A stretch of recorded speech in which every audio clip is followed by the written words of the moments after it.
কুরআন মধুর বাণী আমি যখনই শুনি আমার মন ভরে যায়।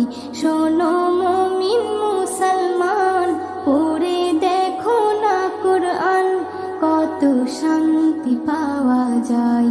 কুরআন মধুর বাণী,